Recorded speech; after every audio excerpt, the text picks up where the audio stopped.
what your customer actually believes is important to them. So the most important feature, next, next, next, next, next. And then our product, yes, yes, yes, yes, yes. Competitor 1, yes or no. Competitor 2, competitor 3, competitor 4. And then all the alternatives. And then comparable price. Our competitor is charging this much, the other one is charging this much, and we're charging this much. So in a very concise fashion, think onion again. So this is the onion related to competition. And I will dig layer by layer by layer to see whether you're able to answer every single question. For example, prove to me, how did you find this out? Or how much are these guys selling versus these guys? Who's more successful in the marketplace, and so on and so forth. So the depth of knowledge that we expect from you is really quite high. Did everybody, you did send it out, right? Everybody got the optional homework assignment where you're supposed to find essentially, direct competitors. So we're forcing you to see multiple purposes, right? One, some competition is good because it validates the idea is not bad, especially if that competitor has raised some money. Hopefully they just, 2 months ago they raised $100,000 from angel investors. That's good. They're not too far ahead. And also you will be asked to find all the competitors that are out there. If we, as investors, find a competitor that you haven't been able to find yourself, you lost all credibility again. So you have to do a terrific job on analysis of your competition. Barriers to entry. So this will be the toughest thing, I think, that most McGuire teams will have to deal with. Which means that, so you'll keep hearing this, from everybody. Well, what prevents, a big company or another set of 4 students at Stanford University from doing exactly the same thing? There's nothing that stops them from doing it. In some cases, the short answer is, well, they haven't, so, I'm the first one to do it. Leave me alone. But it's better to be able to create some barriers, and so this is why it will be tough for you. So you won't be able to say, presumably, we have a world-class team of executive managers and developers with demonstrated ability to deliver. You're not going to be able to say something like that. Instead, what you're going to say is, and this is the art of entrepreneurship and leveraging, you'll say, we have a young, energetic, enthusiastic, hungry team that has surrounded itself with people with white hair.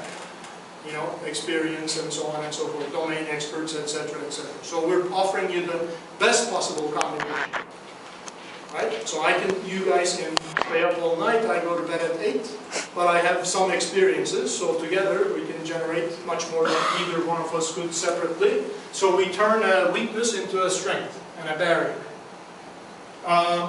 Proprietary enabling technology built over 100 man-years of top engineering talent. Are you going to be able to say that? Probably not, right? So what are you going to say? Like Notal did. Within 6 months we got 12,000 users and generated $18,000 of revenue. Look at the execution, demonstrated execution. Not believe us, we're so good and we're so hungry, we will achieve. Much better to say, look at what we have achieved already. Number 3, unique vision and deep understanding of the problem, refined over 3 years of experience with thousands of users. If it had stopped here, unique vision and deep understanding of the problem, what would I say? Fluff, right? Anybody can say this, didn't even register in my brain. But followed by refined over 3 years of experience with thousands of users, okay, now I'm listening.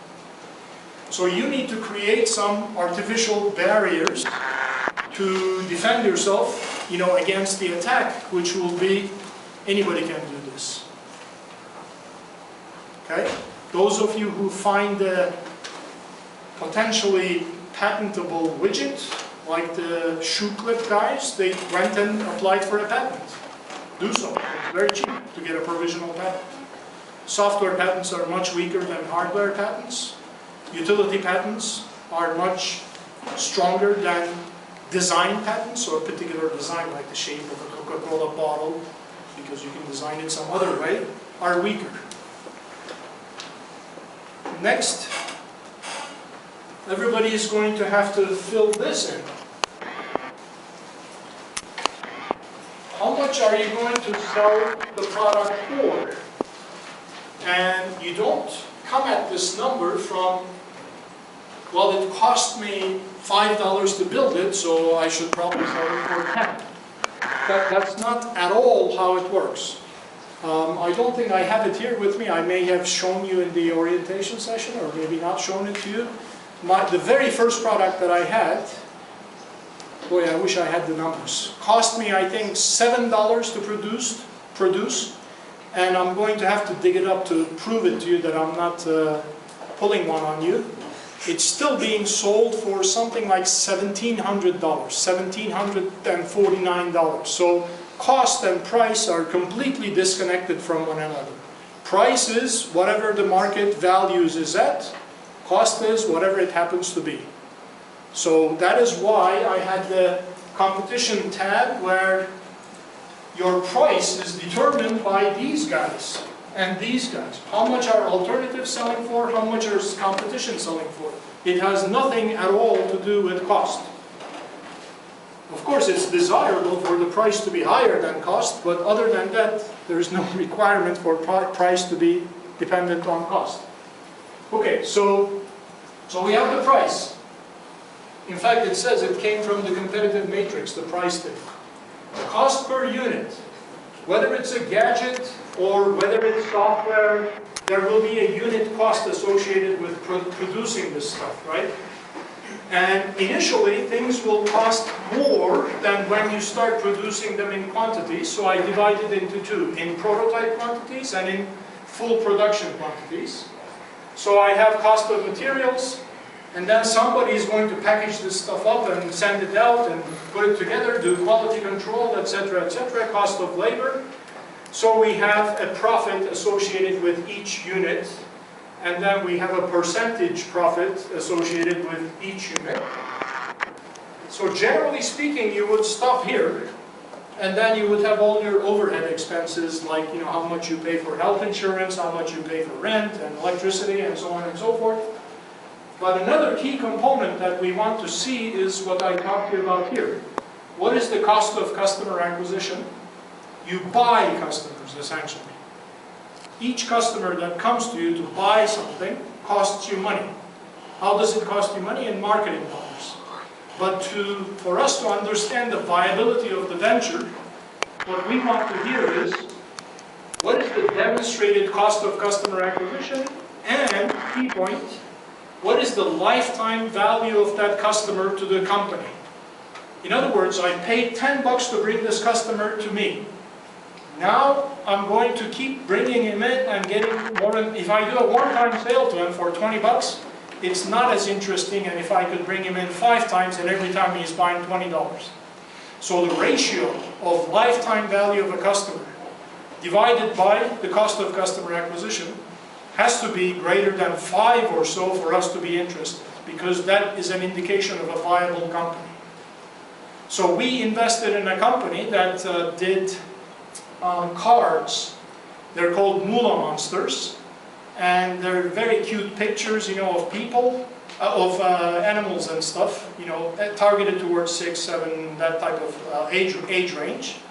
And if the little child is helped out mommy with the dishes, mommy gives him one moolah buck.